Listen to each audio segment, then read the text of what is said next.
जय राधा माधव कुंज बिहारी।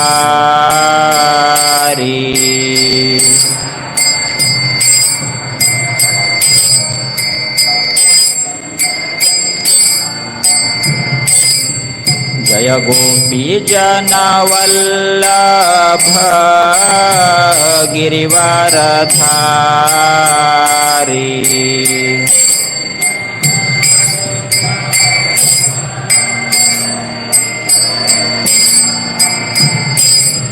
जय गोपी जनवल्लभ गिरिवरधारी।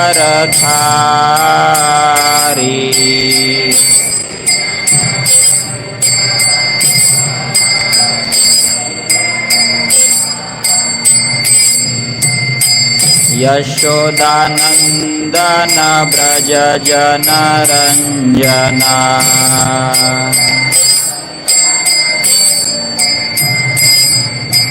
यशोदानंदन ब्रज जन रंजना।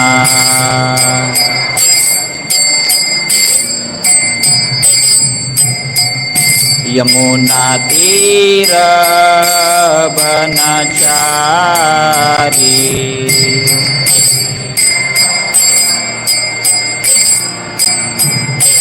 यमुना तीर बनचारी।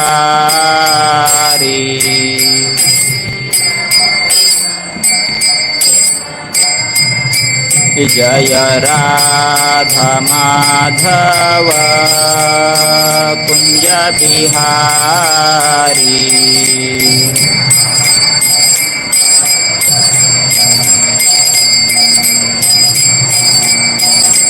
जय राधा माधव कुंज बिहारी।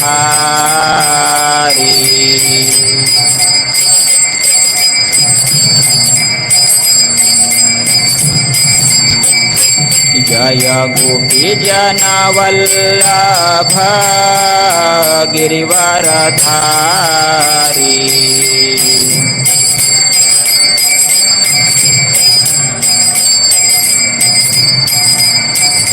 गिरिवरधारी।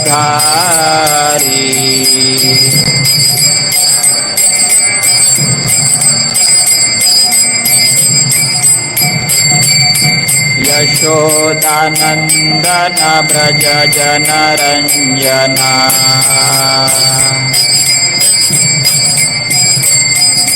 यशोदानंदन ब्रज जन रंजना।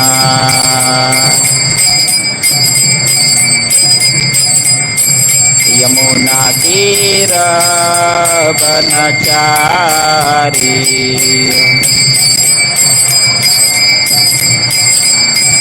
यमुना तीर बनचारी।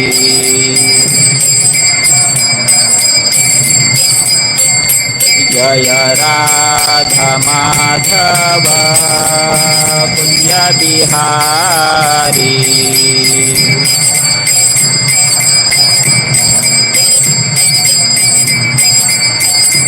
जय राधा माधव कुंज बिहारी।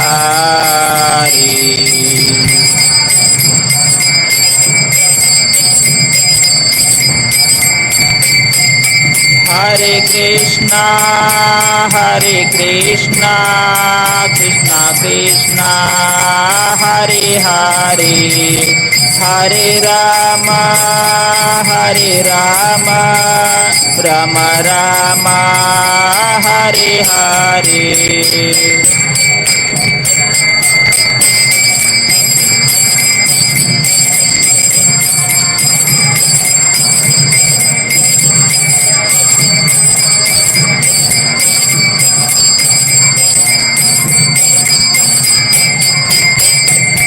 हरे Krishna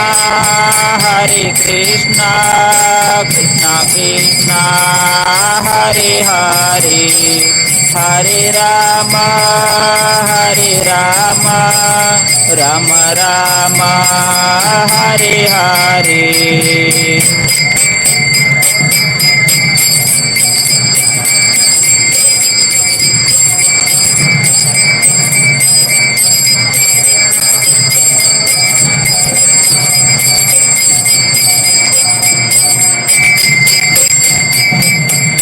Krishna Krishna Krishna Hare Hare Hare Rama Rama Rama Hare Hare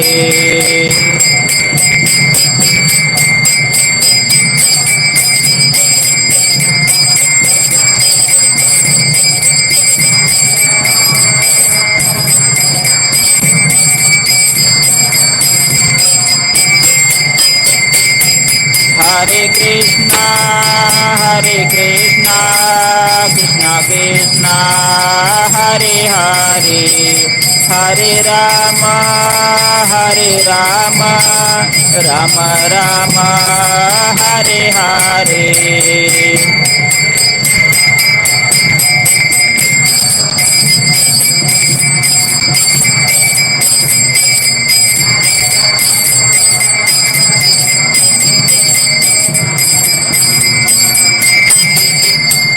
Jaya Radha Gopinath Radhe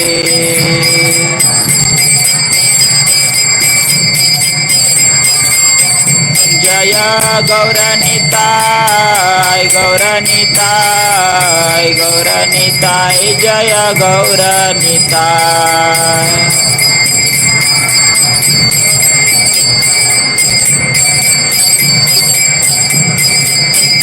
Jaya Jaya Prabhupada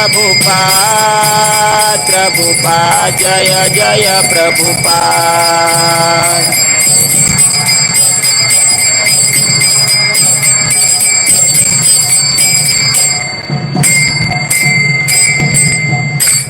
कलियुग पावन हरिनाम संकीर्तन की जय, श्रील प्रभुपाद की जय।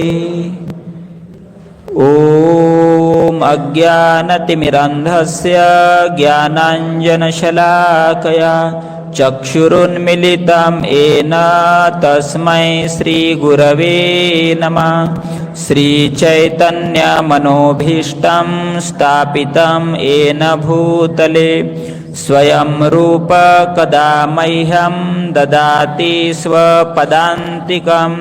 वन्देऽहं श्रीगुरो श्रीयुतापदकमलं श्रीगुरून् वैष्णवांश्च श्रीरूपं साग्रजातं सहगण रघुनाथान्वितं तं सजीवं साद्वैतं सावधूतं परिजनासहितं कृष्णचैतन्यदेवं श्रीराधा कृष्णपादान् सहगण ललिता श्रीविशाखान्वितांश्च नमो विष्णुपादाय कृष्णप्रेष्ठाय भूतले श्रीमते भक्तिवेदान्त स्वामीति नामिने। नमस्ते सारस्वते देवे गौरवाणी प्रचारिणे निर्विशेषा शून्यवादी पाश्चात्य देशतारिणे। जय श्री कृष्ण चैतन्य प्रभु नित्यानंद श्री अद्वैत गदाधर श्रीवास आदि गौरभक्तवृंद। हरे कृष्णा कृष्णा कृष्णा हरे हरे हरे राम राम राम हरे हरे।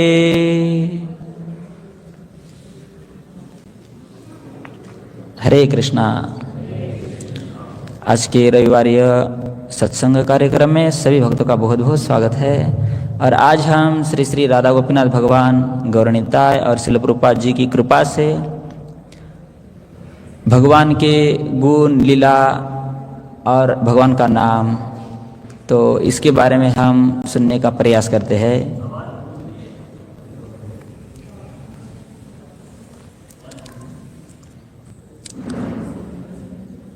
भगवान के बहुत सारे भक्त हैं और हर कोई भगवान का भक्त ही बनना चाहता है ना। सभी को लगता है भगवान का भक्त बनना चाहिए, सबको लगता है। जिसने हरि बोल बोला उनको भी लगता है और नहीं बोला है उनको भी लगता है। भगवान सबको प्रिय है। भगवान सबको बहुत प्यारे है। सबको ऐसा लगता है भगवान हमारे जीवन में मिलना चाहिए और भगवान का भक्त हमने होना चाहिए। आस्तिक जो भी है उनको तो लगता ही है।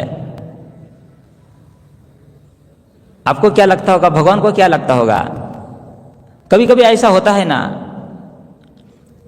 जो गैया होती है और गैया के शरीर पर एक जीव होता है, उसको हिंदी में क्या बोलते हैं पता नहीं, मराठी भाषा में गोचिड़ बोलते हैं।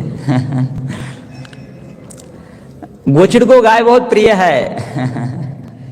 लेकिन गाय को गोचिड़ प्रिय है नहीं है ना? सभी भक्तों को भगवान बहुत प्रिय है, लेकिन भगवान का भी एक देखने का एक तरीका है। आपने कभी सोचा है भगवान को कौन से भक्त बहुत प्रिय होंगे? ऐसा भी है ना? तो एक भक्त बहुत भगवान को प्रिय है।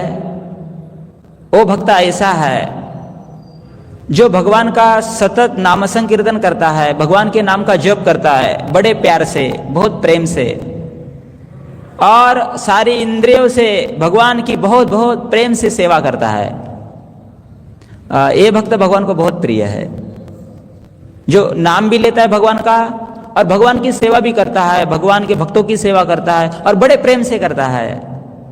तो ऐसा भक्त जो है वो भगवान को बहुत प्रिय है, और ऐसे भक्त के हृदय में भगवान सर्वदा विराजमान रहते हैं, है ना?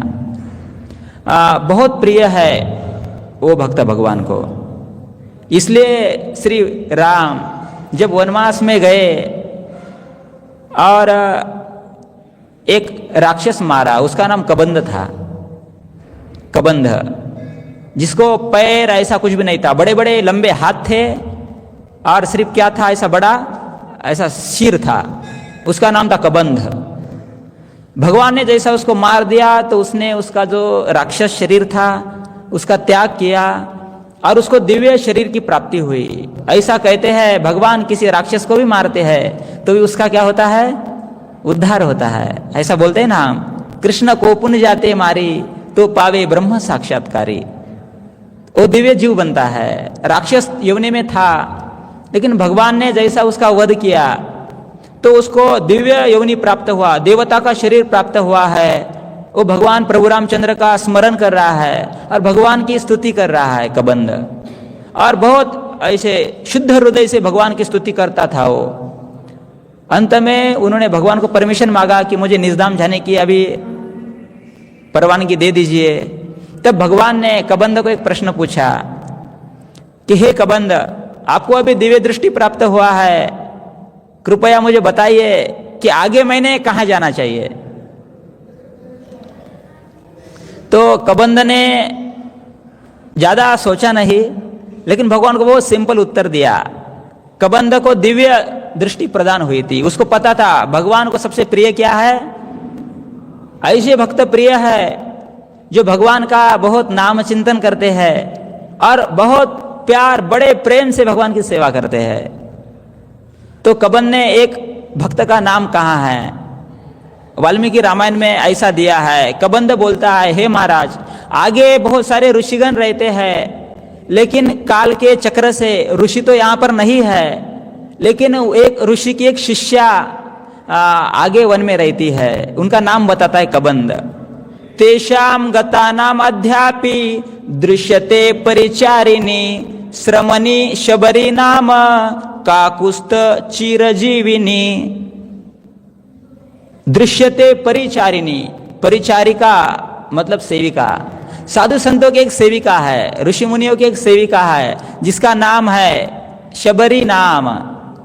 उसका नाम शबरी है। और चिरजीविनी, चिरंजीविनी मतलब चिर मतलब बहुत ज्यादा, और जीवन मतलब आयुष्य जिसका है उसको बोलते हैं चिरजीविनी या चिरंजीव बोलते हैं हम, जिसका बहुत बड़ा आयुष्य होता है। ऐसा कबंध बोलता है, हे प्रभु, आपकी प्रतीक्षा में आपके एक भक्त है जिसका नाम शबरी है, आप वहां पे जाइए, क्योंकि कबंध को पता था शबरी को भगवान बहुत प्रिय थे और भगवान को भी शबरी माता बहुत प्रिय थी। क्यों? क्योंकि वो रात दिन भगवान का ही स्मरण करती थी और इंद्रियों से किसकी सेवा करती थी? भगवान की सेवा करती थी। इसलिए भगवान को वहां पे ही जाना था। और कबंध नाम का जो राक्षस था उसको जब दिव्य दृष्टि प्रदान हुआ तो उसने क्या कहा? कहाँ जाना चाहिए? भक्तों के पास जाना चाहिए, क्योंकि भगवान वहां पे ही जाने वाले उसको पता था। भगवान दूसरी जगह जाते नहीं है। जो भक्त भगवान के नाम का सतत कीर्तन करता है और पूरे सारे इंद्रियों से भगवान की सेवा करता है, भक्तों का संग करता है, तो वो भक्त भगवान को बहुत प्रिय होता है। इसलिए ये भगवान को प्रिय भक्त है जो भगवान का नाम संकीर्तन करता है और सेवा करता है। ऐसा नहीं कि दिन के 24 घंटे है, 12 घंटे नाम जप करेंगे माला के ऊपर और 12 घंटे भगवान की सेवा करेंगे। उसके हृदय में इतना भगवान के प्रति प्रेम भाव होता है कि वो कार्य करता है, कोई सेवा करता है तो भी उसका नाम संकीर्तन चालू रहता है। उसको ऐसा कुछ नियम बनाने की या ऐसा कुछ बहुत कठोर व्रत करने की जरूरत नहीं है, क्योंकि भगवान के प्रति उसका प्रेम ही इतना होता है कि भगवान का नाम उसके मुंह से आता ही है ना। ऐसा भक्त, और ऐसा जो भक्त है उसके लक्षण है, एक नंबर का लक्षण है। रामायण में कहा गया है कि उसके हृदय में जीव के प्रति बहुत दया होती है। वो भक्त किसी के प्रति थोड़ा भी द्वेष नहीं रखता है। अद्वेष्टा सर्वभूता नाम, अद्वेष्टा मतलब द्वेष किसी भक्त के किसी के प्रति भी नहीं करता है। वो सर्वभूता नाम, मनुष्य के प्रति तो नहीं करता है, लेकिन अन्य जितने भी पशु पक्षी है उनके प्रति भी वो द्वेष कभी नहीं करता है। उसके हृदय में दया होती है। शबरी माता का जन्म कहाँ हुआ था पता है आपको? कहाँ हुआ था? उसके नाम में ही है। उस जो कुल था उसका नाम ही था शबर। अरे शबरी थी, उसको कुछ नाम नहीं था। उसका जन्म शबर कुल में हुआ है, इसलिए हम लोग उनको क्या बोलते हैं? शबरी माता बोलते हैं। कोई नाम नहीं था, बचपन में घर से निकल पड़ी थी वो, है ना। उसके हृदय में बहुत दया थी। एक्चुअली शबर जो है वो वन में रहने वाले, वन के लोग रहते हैं, वन में रहते हैं। उनका खाना पीना मांस भक्षण ही होता है। शबरी माता का जन्म वहां पे ही हुआ था, लेकिन उसका हृदय भक्त का था, बहुत दया थी हृदय में। एक दिन की बात है, शबरी माता सुबह उठ गई थी, बहुत छोटी थी, 8 साल की थी। और पहले जमाने में उसी साल में शादी करते थे। माता जी लोग हैं तो उनकी शादी कितने साल में होती थी? 8 साल और पुरुष है तो कुछ रहेगा 10-12 ऐसा। तो शबरी माता 8 साल की थी और शबरी माता ने पिताजी को पूछा, उसके पिताजी सभी शबरों के राजा थे। पूछा, पिताजी यहाँ पर बहुत सारे पशु को बांधा हुआ है, पशु पक्षी बांधे हुए हैं, बहुत अच्छे अच्छे पशु पक्षी थे, किस लिए बांधा है इनको? तो उनके पिता ने कहा, बेटा कल आपकी शादी है और आपके उधर के जो अतिथि आते हैं उनको हम इस पशु पक्षियों की मेजबानी देते हैं तो प्रसन्न होते हैं। अभी ऐसा ही होता है ना, शादी में खाना रखना पड़ता है, दूल्हे को बहुत ज़्यादा पैसा देना पड़ता है, तो अच्छी तरह बहुत सुख सुविधा में शादी होती है। उस जमाने में शबर कुल में ऐसा था, जब अतिथि आते थे तो उनको कौन सी मेजबानी देना चाहते थे? पशुओं का मांस। तो शबरी ने पूछा कि कल सबको मारने वाले हैं? हाँ बोले, कल सबको मारने वाले हैं। शबरी का हृदय में बहुत दया थी जीवों के प्रति। बहुत दुख हुआ कि कितना दुर्भाग्य है, मेरा जन्म हुआ है और मेरी वजह से कितने सारे पशु हैं, इनको कल मारने वाले हैं। तो उन्होंने विचार किया, मैं भाग जाऊंगी। उन्होंने वैसा ही किया। जैसी रात आई तो रात को 12 बजे सभी पशुओं को छोड़ दिया वहां से उसने, और तुरंत रातों रात वो भाग गई दंडकारण्य में। दंडकारण्य मतलब जहां पर मनुष्य की सृष्टि नहीं होती है, जहां पर मनुष्य रहते ही नहीं है, जहां पर पशु होते हैं, पशु पक्षी, बहुत बड़े बड़े वृक्ष होते हैं और ज्यादा से ज्यादा राक्षस रहते हैं, जिसे बोलते दंडकारण्य, है ना। ये हमारा गोदावरी नदी का जो भी ये है ना, ये पूरा परिसर, ये भी क्या था?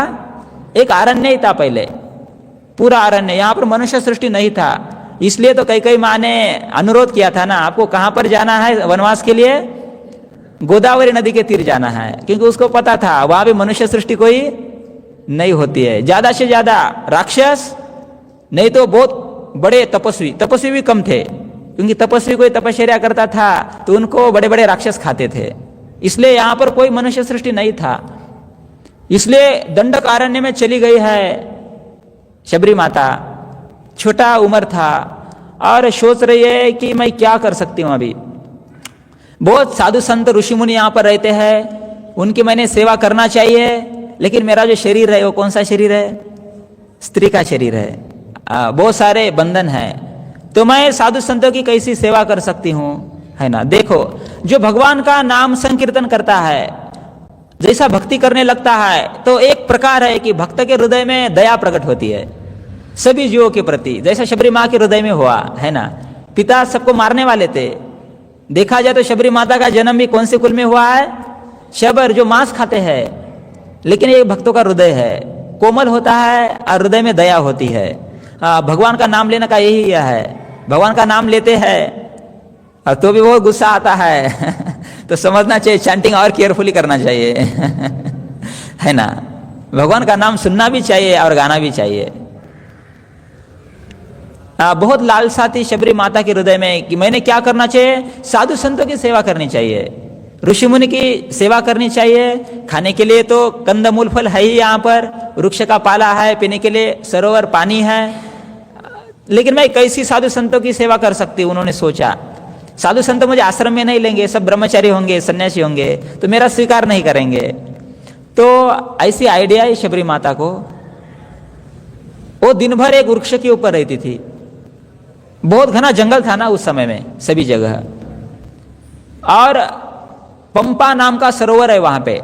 सुबह सारे साधु संत वहां पे स्नान करने के लिए आते थे ब्रह्म मुहूर्त पे, और शबरी माता उसके पहले, रात के 2 बजे से पहले, अब पूरा जो रास्ता है साधु संतों का वो उसको झाड़ू कर दी थी, झाड़ू मार दी थी, और किसी ने नहीं देखना चाहिए, इसलिए फिर जाती थी और वृक्ष के ऊपर जाकर बैठती थी। साधु संतों को लगता था अरे ऐसा कौन कर रहा है। वहां पे एक बड़े साधु थे, बहुत सिद्ध ऋषि थे, जिनका नाम है मातंग ऋषि, सभी ऋषि मुनियों के वो गुरु थे। तो उन्होंने सोचा अरे कौन भक्त रहेगा ऐसा अनजाने में सेवा कर रहा है, हमारी सेवा कर रहा है, लेकिन कौन है पता नहीं है। और हर दिन ऐसा हो रहा था, हर दिन जो सरोवर पे जाने का जो रास्ता था वो क्या करती थी शबरी माता? उसको झाड़ू कर देती। वो सोचती थी साधु संतों के सामने करूंगी तो देखेंगे मेरा जन्म अधम कुल में हुआ है, और ऐसे व्रत होते हैं ना साधु लोगों के, वो पवित्र रहते हैं, है ना। कोई शुद्र व्यक्ति है उसकी सेवा नहीं लेते हैं, पवित्र रहना पड़ता है भगवान की पूजा करने के लिए, तो मुझे जब देखेंगे तो मेरी सेवा नहीं लेंगे। इसलिए शबरी माता क्या करती थी? चोरी से सेवा करती थी साधु संतों की। और कितने दिन किया शबरी माता ने? हर दिन। मातंग ऋषि सब शिष्यों को बोलते थे अरे कौन है पता नहीं आपको? दिन भर में कोई दिखाई नहीं देता है जंगल में आपको? जब आप फूल मूल कुछ कंदमूल मूल लाने के लिए जाते हैं तो वो बोलते थे नहीं महाराज, हमने बहुत देखने का प्रयास किया लेकिन इस जंगल में कोई दिखाई नहीं देता है। इतने साल हुए, शबरी माता छोटी बच्ची थी, अभी बूढ़ी हो गई तब तक भगवान की सेवा करती रही, किसी को पता नहीं था। देखो, उसको किसने मार्गदर्शन भी नहीं किया भगवान की भक्तों की सेवा करना चाहिए, लेकिन भक्त का ये स्वभाव ही होता है।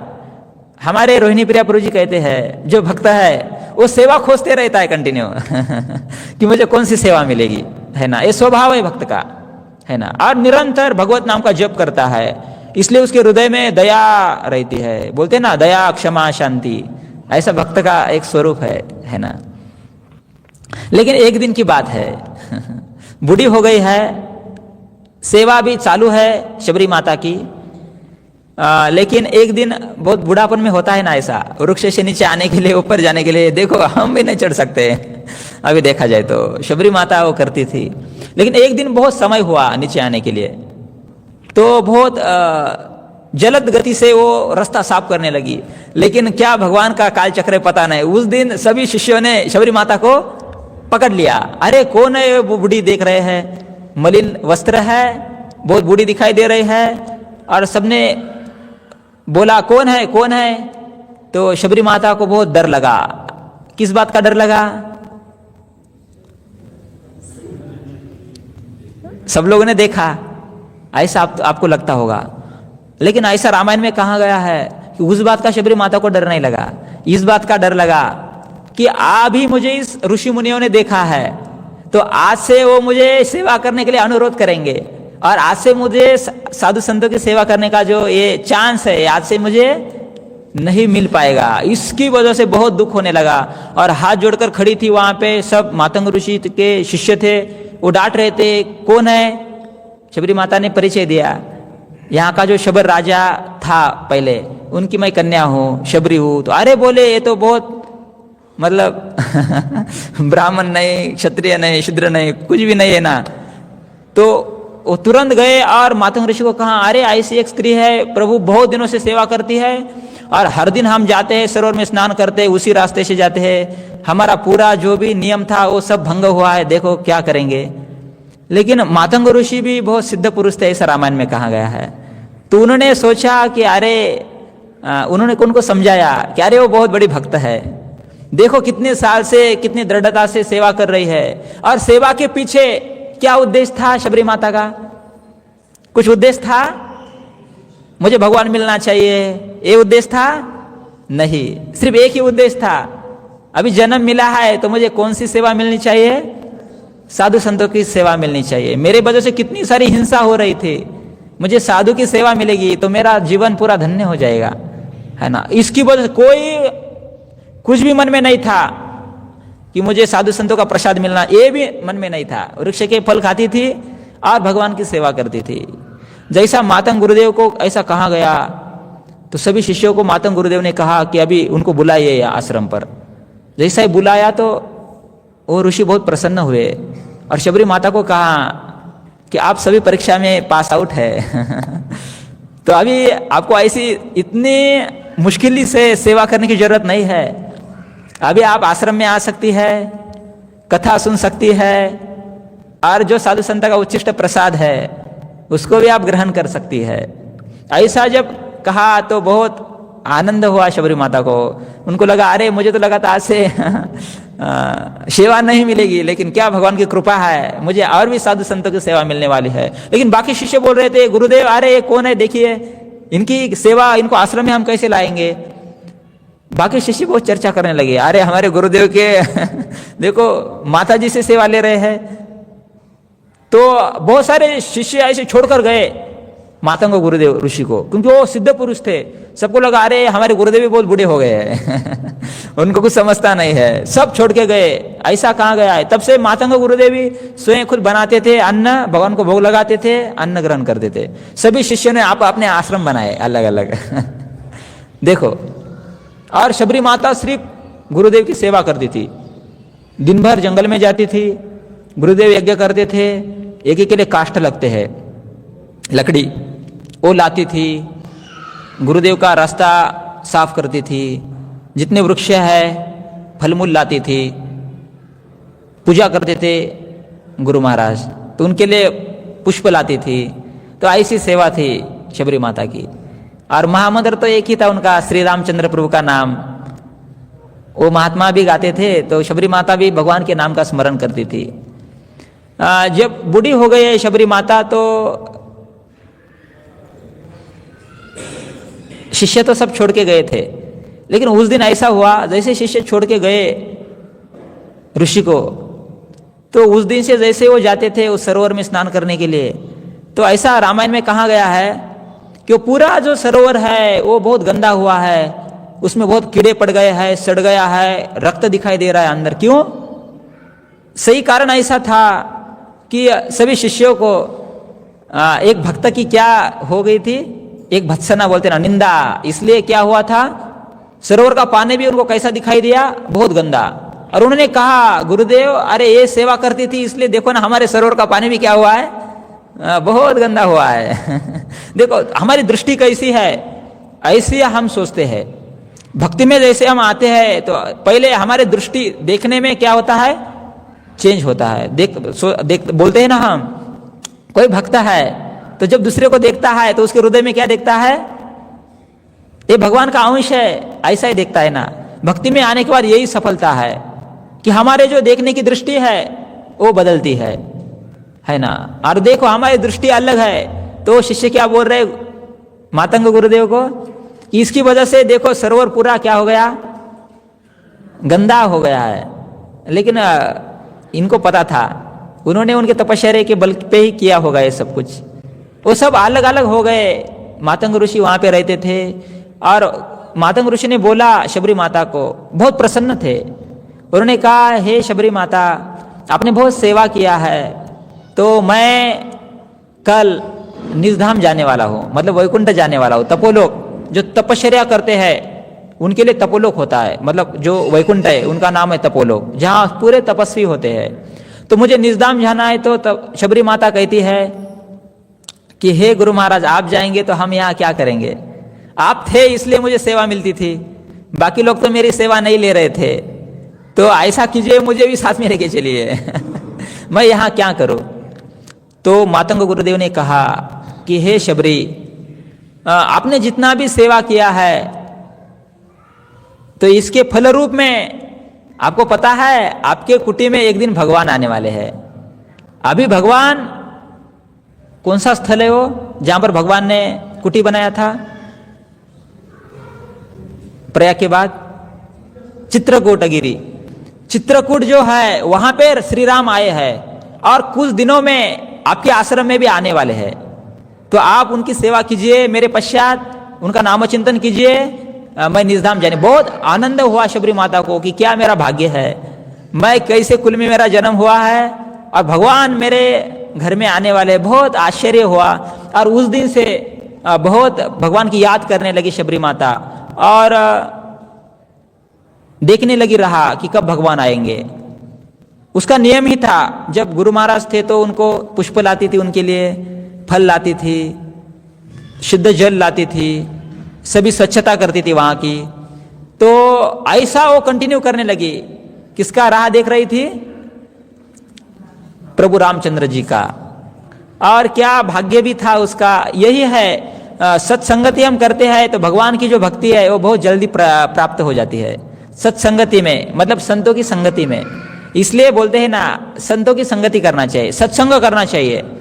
इसलिए तो ये सुविधा प्राप्त किया है हमारे लिए। यहाँ पर आकर हम क्या करते हैं, सब भक्त इकट्ठा आते हैं और भगवत नाम का भजन करते हैं, कीर्तन करते हैं, इसे बोलते हैं सत्संग।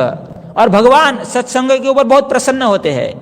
भगवान बोलते हैं मैं कहीं पर नहीं रहता हूं, जहां पर साधु संत मेरे भक्त मेरे नाम का सतत कीर्तन करते हैं, मैं वहां पे निरंतर रहता हूं। मद भक्ता यत्र गायन्ति तत्र तिष्ठामि नारदः।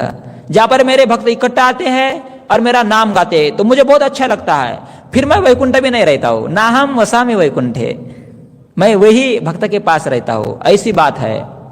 जैसे भगवान आए तो सब ऋषि मुनि बहुत तपस्वी थे वहां पे, सब भगवान का दर्शन ले रहे थे। लेकिन भगवान किसी के कुटी में नहीं जा रहे थे, सबको पूछ रहे थे यहां पर शबरी माता की कुटी कहां पर है देखो, सबको लगता था तपश्चर्या करने वाले कौन है?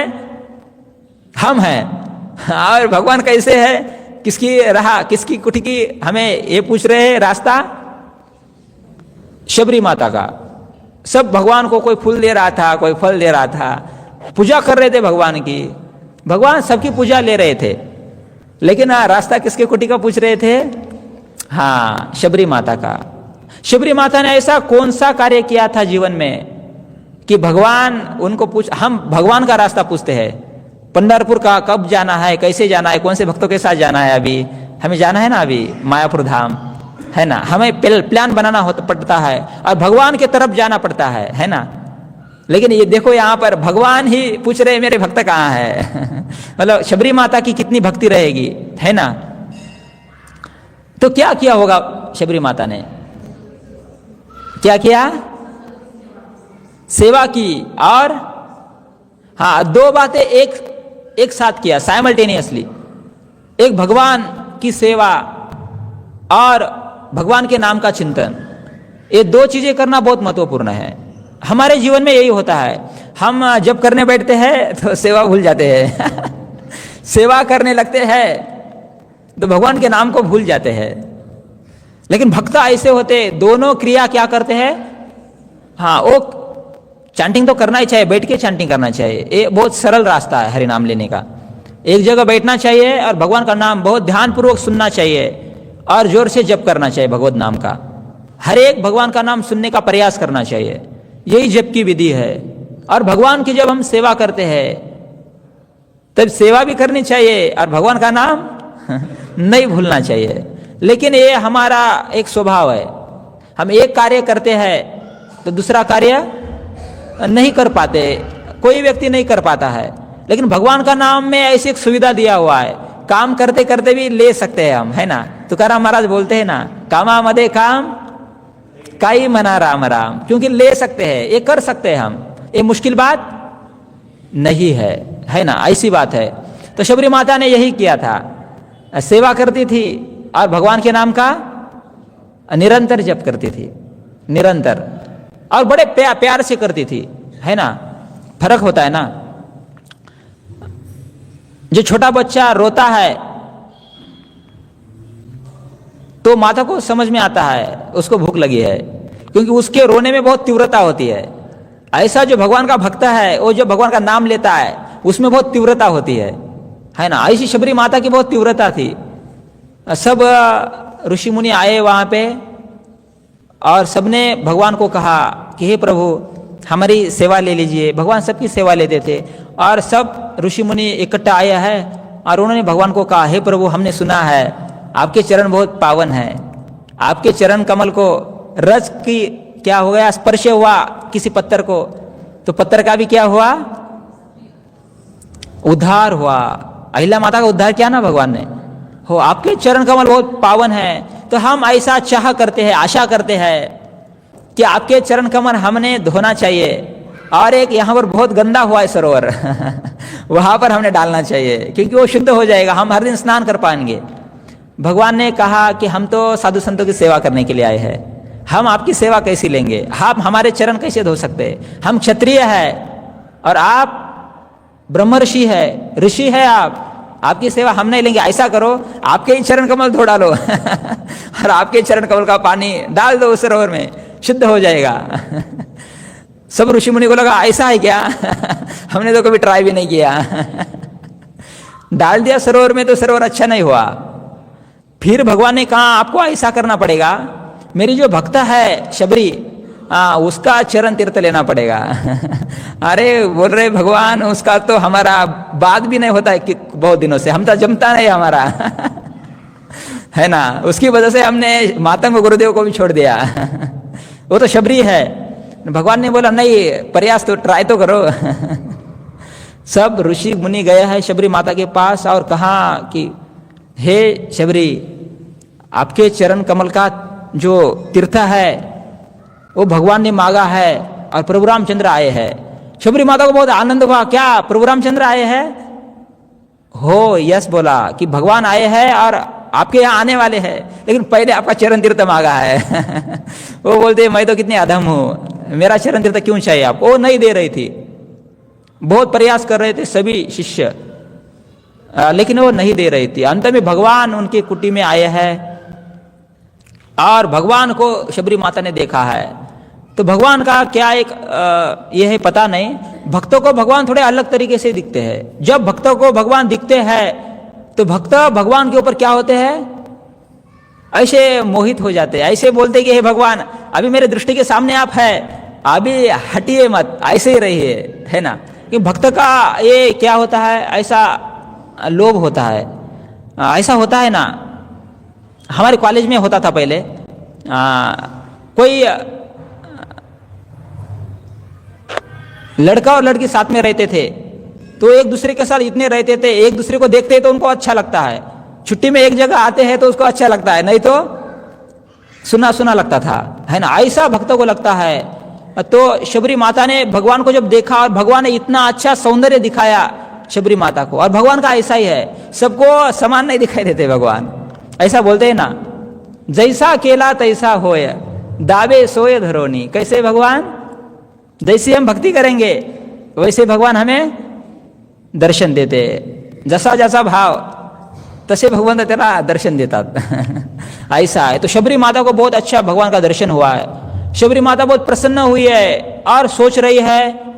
पहले तो ऐसा वर्णन हुआ है रामायण में कि जैसा भगवान को शबरी माता ने देखा तो पहले शबरी माता ने आंखें बंद की, ऐसा रामायण में कहा गया है।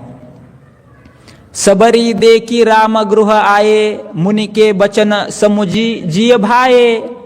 शबरी ने देखा कि राम गृह आए, गृह मतलब घर तो नहीं था शबरी माता को, लेकिन झोपड़े में आया है। तो शबरी माता ने आंखें बंद की। क्यों आंखें बंद की? भगवान ने तो बहुत अच्छा रूप ऐसा दिखाया है शबरी माता को, तो क्यों आंखें बंद किया होगा शबरी माता ने? भगवान के सामने जाने के बाद क्या करना चाहिए हमने? हम पंढरपुर जाते हैं तो भगवान के सामने ज्यादा खड़ा नहीं हो सकते हम, 2 सेकंड 1 सेकंड बस हुआ। तो हमने क्या करना चाहिए? आंखें फाड़ कर ऐसा भगवान को देखना चाहिए। और भगवान के भक्त ऐसे ही करते हैं, साल में एक बार ही भगवान का दर्शन करने के लिए जाते हैं पंढरपुर, और साल भर में वो जो स्वरूप है भगवान का वो आंखों में ऐसा ही रखते हैं जैसा देखा है ना। लेकिन शबरी माँ ने आंखें बंद की है। इसका कारण ऐसा है, शबरी माँ जो गुरुदेव थे उनका शबरी माता स्मरण कर रहे हैं, ऐसा यहां पर कहा गया है। मुनि के बचन समुझी जिय भाए। मुनि के बचन मतलब उनके गुरु महाराज ने कहा था, हे शबरी एक दिन आपको राम मिलने वाले हैं। तो शबरी माता स्मरण कर रही थी कि हे गुरु महाराज आप तो नहीं है, लेकिन आपका वचन आज सही हुआ है, सही में भगवान मेरे सामने आज प्रकट हुए हैं। और जैसा शबरी माता ने देखा भगवान को, तो रामायण में कहा है शबरी माता को कैसा दर्शन दिया भगवान ने। तो कहते हैं सरसिज लोचन बाहु विशाला, जटा मुगुट सिर उर बनमाला। सरसिज लोचन, पहले शबरी माता ने भगवान के आंखों में देखा। तो कैसे आंखें दिखाई दी शबरी माता को? सरोज मतलब कमल बोलते हैं, कमल पुष्प को सरोज बोलते हैं। तो भगवान की आंखें कमल जैसी दिखाई दी। कमल की पंखुड़ियां होती है ना, वैसी भगवान हम बोलते हैं ना, नीलांबोज श्यामल कोमल अंगम। भगवान का स्वरूप कैसा है? नीलांबोज। अंबोज मतलब कमल। कैसा कमल? नील अंबोज। नीला मतलब नीले कलर का भी कमल होता है ना। हम जो कमल देखते कहीं देखा होगा आपने, व्हाइट कलर का होता है, गुलाबी कलर का होता है, वैसा नीले कलर का भी होता है कमल। तो भगवान की आंखें, भगवान का जो स्वरूप है सर्वांग, वो कैसा है? नीले कलर का, नीलांबोज यहां पर कहा गया है। सरसिज लोचन बाहु विशाला। भगवान के हाथ कैसे? बाहु मतलब हाथ। कैसे? विशाल मतलब बहुत बड़े बड़े हाथ है। प्रभु रामचंद्र के जो हस्त है हाथ, वो अजानुबाहु है भगवान। अजानुबाहु मतलब जिनके हाथ घुटने तक होते हैं उनको बोलते हैं अजानुबाहु। ऐसे थे भगवान, विशाल भगवान की भुजाएं थी। देखा है शबरी माता ने। और भगवान के सर के ऊपर क्या था? मुकुट कहा गया है। कौन सा मुकुट था? जटा मुकुट सिर उर बनमाला। जटा मुकुट, कौन सा मुकुट था? जटा मतलब बहुत बड़े बड़े बाल होते थे। तो पहले जमाने में ऋषि मुनि क्या करते थे, उसको वट वृक्ष का जो ये होता है, वो व्हाइट कलर का दूध होता है, तो वो लगाते थे और ऐसा बांधते थे। वो मुकुट था प्रभु रामचंद्र जी के सर के ऊपर। और जटा मुकुट सिर उर बनमाला। उर मतलब ये वक्षस्थल, इसके ऊपर क्या था? वनमाला। बहुत सारे ऋषि मुनि मिलते थे ना भगवान को, तो ऋषि मुनियों के पास कुछ नहीं होता है, तो फूल लेते थे, माला बनाते थे, और भगवान जैसे आए तो उनके गले में माला अर्पण करते थे। क्योंकि भगवान पुष्प माला से, पुष्प से बहुत प्रसन्न होते हैं। भगवान का इसके ऊपर बहुत प्रेम है। कृष्ण अवतार में जब भगवान आए कृष्ण बनकर, तो भी गले में क्या पहनते थे? वनमाला। भगवान को बहुत प्रिय। भगवद गीता में ही भगवान बोलते हैं कि कोई मुझे पुष्प अर्पण करता है तो मैं बहुत प्रसन्न होता हूं। बोलते हैं ना हम, पत्रम पुष्पम फलम तोयम, उसमें पुष्प शब्द भी है ना। तो भगवान के गले में क्या थी? वनमाला थी। और भगवान शबरी माता के सामने ऐसे प्रकट हुए हैं। शबरी माता ने देखा, 2 मूर्तियां दिखाई दे रहे हैं शबरी माता को। श्याम गौर सुंदर 2 भाई, सबरी परी चरण लपटाई। एक था श्याम। श्याम मतलब हम बोलते नीलांबोज, हाँ, श्याम वर्ण, सावड़ा। ऐसे सावड़े प्रभु रामचंद्र थे। और गौर लक्ष्मण जी थे। दोनों को शबरी माता ने देखा है। और शबरी माता को बहुत पहले बहुत सोच रही थी कि जब भगवान मेरे आश्रम में आएंगे तो मैं बहुत कुछ करूंगी, भगवान का मैं पहले चरणाभिषेक करूंगी, भगवान को मेरे हाथ से ऐसा मैं खिलाऊंगी, ऐसी शबरी माता कहती थी ना पहले। लेकिन उनको ऐसा लग रहा था कि भगवान की मैं क्या स्तुति करूं, शबरी माता के पास कोई शब्द ही नहीं थे। तो क्या कर रही थी, बार बार यहां पर कहा गया है सबरी परी चरण लपटाई, मतलब भगवान की क्या पकड़ने लगी, चरण पकड़ने लगी। पादौ जग्राह रामस्य लक्ष्य मनस्य च धीमतः, पादौ जग्राह रामस्य लक्ष्य मनस्य च, प्रभु रामचंद्र के भी पैर पकड़ने लगी और लक्ष्मण जी के भी पैर पकड़ने लगी। उसको कुछ नहीं समझ में आ रहा था कि भगवान की पूजा कैसी करते हैं है ना, देखो। लेकिन भगवान के प्रति बहुत बड़ा प्रेम था। पहले बहुत सोचती थी भगवान आएंगे ना तो मैं ऐसा रास्ता बनाऊंगी, पूरे ऐसे फूल बिछाऊंगी, भगवान के पैर जमीन को नहीं लगना चाहिए, ऐसा सोचती थी। जैसे भगवान आएंगे तो उनके पैर धोऊंगी मैं, बैठने के लिए उनको आसन दूंगी मैं, उनको मीठे मीठे बेर खिलाऊंगी मैं और जैसे भगवान आए तो कुछ भी नहीं कर रहे हैं, क्या कर रहे हैं, सिर्फ पैर पकड़ रहे हैं। हम बोलते हैं ना, हम कुछ तो सुनते कहाँ, जब आएंगे रघुराई तब आसन पर बिठाऊंगी, मीठे मीठे बेर हाथों से खिलाऊंगी, मेरे हाथ से मैं बेर खिलाऊंगी लेकिन भगवान जैसे आए, इतने प्रेम विभोर हो गई है भगवान के चरण के, उसको समझ में नहीं, एक ही रास्ता दिखाई दे रहा है कि भगवान के चरण पकड़ना। और भक्त के लिए यही बहुत विशेष है। पंढरपुर हम जाते हैं तो भगवान के सर पर मुकुट होता है, लेकिन सर को पकड़ते नहीं है, हम क्या पकड़ते हैं, पैर ही पकड़ते हैं। क्योंकि जब किसी व्यक्ति के पैर पकड़ते हैं हम तो व्यक्ति पूरा हाथ में आता है। देखो ना, कोई अगर भक्त जाता है, बड़ा भक्त कोई, हमें उनको दंडवत करना होता है, छोटा बच्चा जाता है और पैर पकड़ता है तो कितना भी जल्दबाजी में हो क्या होता है रुक जाता है जगह पे, मतलब पैर के आगे किसी का कुछ भी नहीं चलता। पैर ही भगवान के बहुत विशेष है। साधु संत भी कहते हैं त्याचे पाई घाला मिठी, क्या करो भगवान के पैरों पर मिठी, मतलब पंढरपुर को हम जाते हैं तो क्या करना चाहिए, पकड़ना चाहिए भगवान के चरण। मोल नेगे जग जेठी भावा एका साठी खंदा वाहे आपोलिया, मतलब भाव पूर्ण अंतकरण से चरण पकड़ते हैं भगवान के तो भगवान क्या करते हैं, खांदा वाहे, मतलब भवसागर से हमें क्या करते हैं, पार करते हैं। इतने पवित्र भगवान के चरण हैं और भगवान के चरण कमलों का बहुत महत्व है।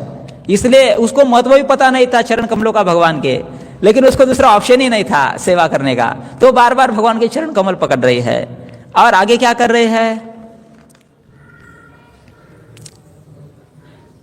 उसको लग रहा है भगवान की स्तुति करना चाहिए, भगवान को स्तुति बहुत प्रिय है। भगवान के भक्त ऐसे ही करते हैं ना। जब प्रहलाद महाराज भगवान के सामने गए, भक्त प्रहलाद, तो क्या किया उन्होंने, भगवान का स्तुति किया।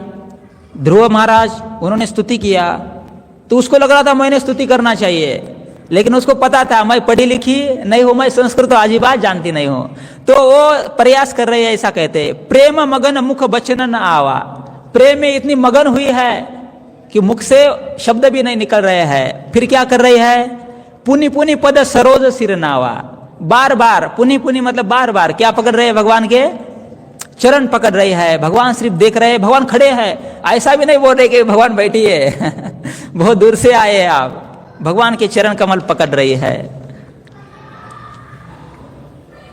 प्रेम मगन मुख बचन न आवा, पुनि पुनि पद सरोज सिर नावा। अंत में भगवान ही आए हैं। ऐसे उसके पास कोई आसन तो नहीं था, लेकिन पहले जमाने में कुश आसन था। कुश मतलब तृण, तृण का आसन बनाते थे, घास का, और भगवान को उसके ऊपर बिठाया है शबरी माता ने। और भगवान को बहुत बड़े प्रेम से देख रहे हैं शबरी माता, और कुछ भी नहीं बोल रहे हैं। अंत में भगवान ने शबरी माता को पूछा, भगवान ही पहले बोलते हैं शबरी माता को। श्री राम उवाच, क्या बोलते भगवान, कच्चित्ते निर्जित विघ्ना कच्चित्ते वर्धते तपाह कच्चित्ते नियत कोप आहारस्य तपोधने। भगवान कहते हैं हे शबरी, कच्चित्ते निर्जित विघ्ना, आप इतना भक्ति कर रही है, आपने तपश्चर्या के बल पर सभी विघ्नों के ऊपर आपने विजय प्राप्त किया है। कच्चित्ते वर्धते तपाहा, दिन दिन आपकी तपश्चर्या बढ़ रही है, क्या कोई विघ्न हो रहा है आपकी तपश्चर्या में? ऐसा पूछते हैं भगवान। तपहा मतलब तपश्चर्या, क्योंकि हमारा जो मनुष्य शरीर है ये किस लिए मिला है? हमें तपश्चर्या करने के लिए मिला है, भोग करने के लिए नहीं मिला है। हम भोग करेंगे तो हमारे इंद्रियों का ह्रास हो जाएगा। हमारा उद्देश्य है मनुष्य जीवन का क्या करना? तपश्चर्या करना। इसलिए भगवान बोलते हैं आपकी तपश्चर्या में कोई बाधा तो नहीं आ रहा है ना? कच्चित्ते नियते कोपहा, आपकी तपश्चर्या से आपका कोप, कोप मतलब क्रोध जो होता है, मतलब सभी जो विकार है उसके ऊपर आपने विजय तो प्राप्त कर लिया है ना? भगवान ऐसा बोलते हैं क्योंकि भगवान की भक्ति करने के बाद ये मिलने वाला सिग्नल है। जो भगवान की भक्ति करता है तो जो पूरे षड विकार है इसके ऊपर वो क्या करता है? विजय प्राप्त करता है। इसलिए भगवान पूछते हैं, हे शबरी माता, कच्चिते नियते कोपहा आहारश्च तपोधने। आहार मतलब अन्न, काय तू क्रोध आणि आहार यांना काबूमध्ये आणले आहेस ना? ऐसा प्रश्न भगवान उसको करते हैं। ऐसे 4 प्रश्न है। फिर और 4 प्रश्न पूछते हैं, कच्चित्ते नियत प्राप्ता, कच्चित्ते मनस सुखम, कच्चित्ते गुरु शुश्रूषा सफला चारु भाषिनी। आपके नियम अच्छे चल रहे हैं ना? आपका मन सुखी है ना? और आपका जो गुरु का आपने जो सेवा किया है, सफला चारु भाषिनी, इसमें आप सफलता प्राप्त किया है ना? ऐसा जब भगवान पूछते हैं तो शबरी माता के शब्द है। उसके बाद शबरी माता कहती है, हे भगवान, अद्य प्राप्ता तपसिद्धि तव संदर्शन नान्मया, अद्य में सफलम जन्म गुरुवश्च सुपूजिता। अद्य प्राप्ता तपसिद्धि, मैंने आज तक जो तप किया है इसकी सिद्धि मुझे आज प्राप्त हुई है। देखो मनुष्य जन्म की सिद्धि कौन सी है? शबरी माता कहती है, संदर्शन नान्मया, आपका दर्शन होना यही हमारे जीवन की क्या है? सिद्धि है। मतलब हमारे जीवन का उद्देश्य वही है, भगवान किया दर्शन करना। इसलिए हर दिन भगवान का दर्शन करना चाहिए, क्योंकि हमारी आंखें उस लिए ही बनी हुई है। दंडवत प्रणाम करना चाहिए भगवान को। हमारा शरीर उस लिए ही बना हुआ है, इसी कार्य करने के लिए। इसलिए शबरी माता कहते हैं, भगवान आज मेरे सभी तपश्चर्या की सिद्धि हुई है, क्योंकि आज मैंने मेरे आंखों से आपको देखा है। देखो भक्त का क्या उद्देश्य होता है? यही होता है कि भगवान को मैंने क्या करना चाहिए? देखना चाहिए, है ना? इसलिए तो साधु संत भी कहते हैं ना कि हे भगवान, हम जब आपको देखते हैं तो आप हमारे आंखों से ओझल मत होइए। आता दृष्टि पुढे ऐसा चितुरा है, जो मी तुझ पाहे पांडुरंगा। अभी मेरे दृष्टि के सामने ऐसा ही रही है, जब तक ऐसा मुझे नहीं लगता है कि अभी बस हुआ। और भक्तों को ऐसा कभी नहीं लगता है ना? ऐसी शबरी माता भगवान को देख रही है। भगवान सोच रहे, अरे इन्हें बहुत सोचा था मुझे खिलाना पिलाना है, लेकिन सब भूल गई है। भगवान ने पूछा, शबरी माता बहुत भूख लगी है, बेर कहाँ है? फिर वो बोलते, अरे भगवान मैं तो भूल गई। 3 प्रकार का भोजन भगवान के लिए रखा है शबरी माता ने। वो ऐसा है, कंद मूल फल सुरस अति दिए राम कहूँ आनी, प्रेम सहित प्रभु खाए बारंबार बखानी। कंद, मूल और फल, 3 प्रकार का अन्न जंगल में मिलता है। अन्न नहीं बोलेंगे हम। एक होता है कंद। कंद मतलब जमीन के अंदर तो मूल होता है।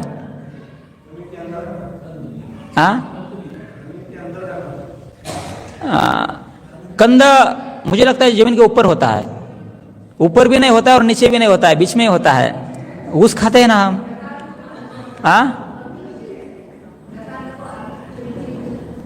कंद बोलते हैं उसको। दूसरा होता है मूल। कई सारे वृक्ष होते हैं, उनके मूल खाते हैं हम। खातो ना अपन एकादशी दिवशी रताळ, हाँ, उसको बोलते हैं मूल। मूल। और तीसरा है फल। फल मतलब बेर, जैसे आम, बेर, ऐसे फल लाए थे। 3 प्रकार के फल है। फिर ऐसा कटोरा ही भगवान के सामने रख दिया है, भगवान खाइए।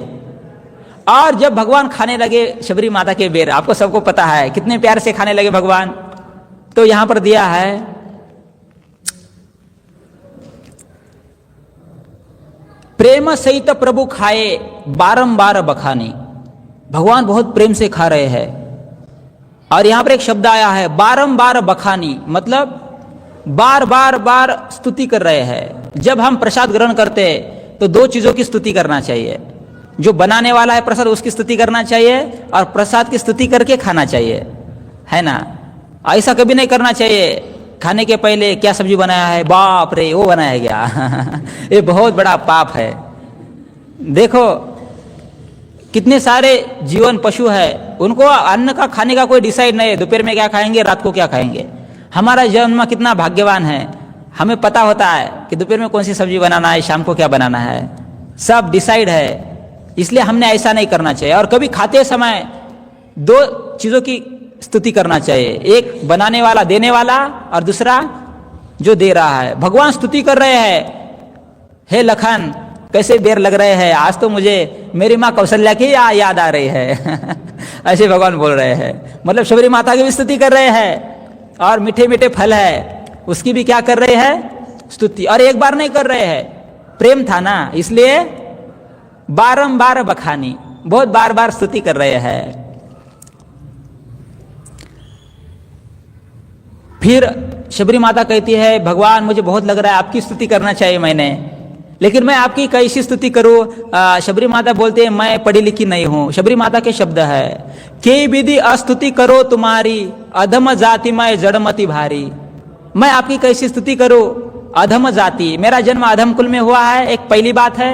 और दूसरी बात है जड़मति भारी, मति मतलब बुद्धि, कैसे मेरी बुद्धि जड़ है, जड़ बुद्धि है और सामान्य जड़ नहीं है, जड़मति भारी।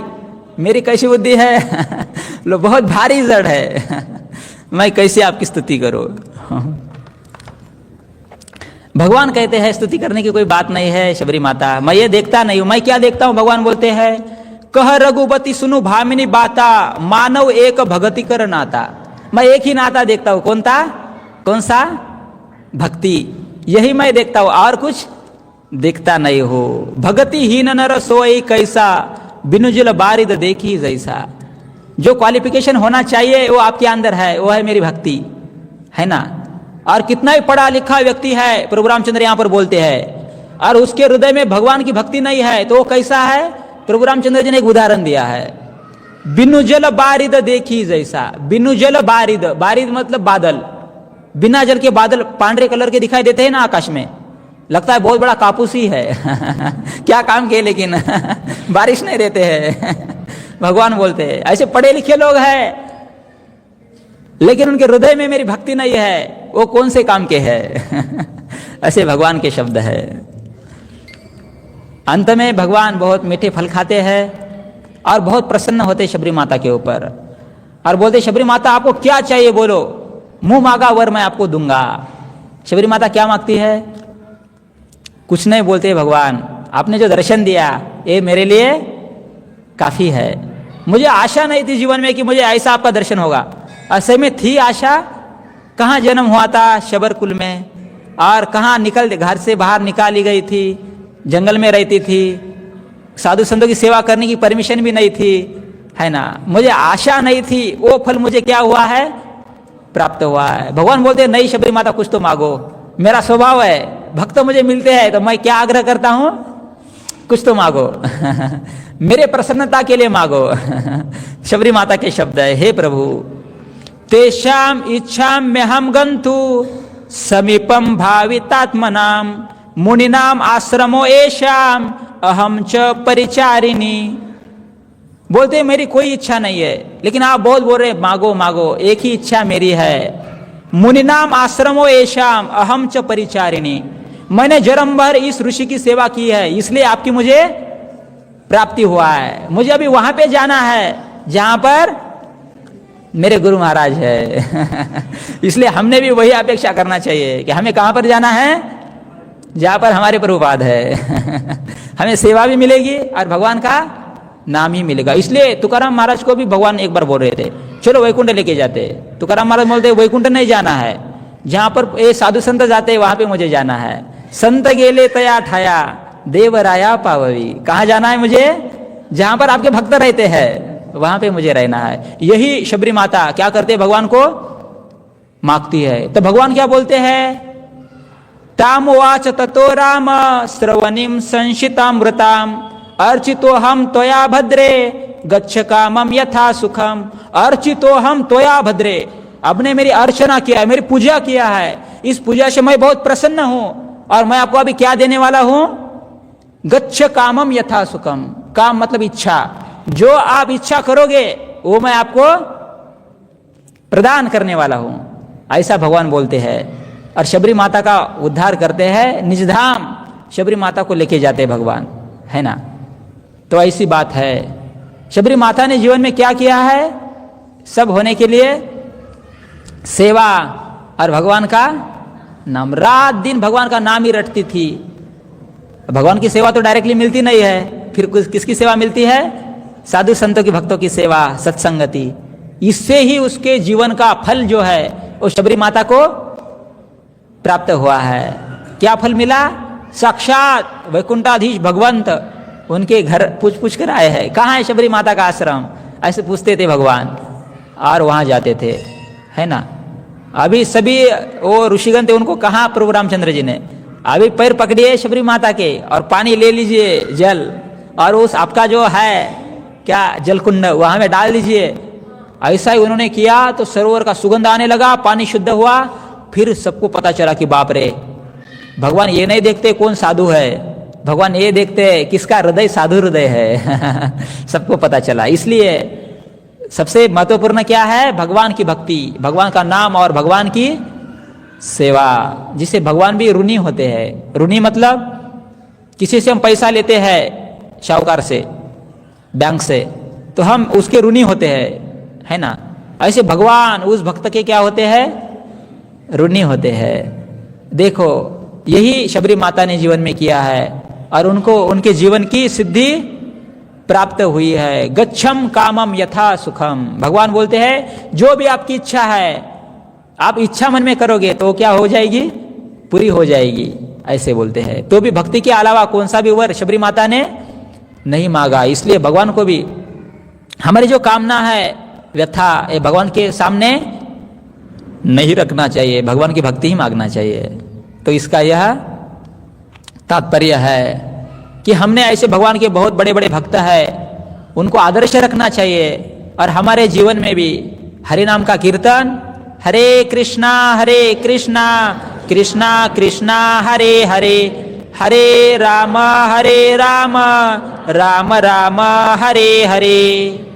ये जो भगवान का नाम है, इसका माला के ऊपर जप करना चाहिए, भगवान को प्रसन्न करने का। इस जगत में सबसे सरल मार्ग यही है। तो यही तात्पर्य है। तो हम यहाँ पर विराम देते हैं। इसके बाद हम सभी भक्त कीर्तन करेंगे। हरे कृष्णा। किसी भक्त का कोई प्रश्न है तो पूछ सकते हैं।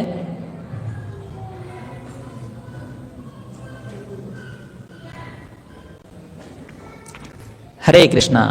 अभी सभी भक्तों को जगह पर खड़ा होना है।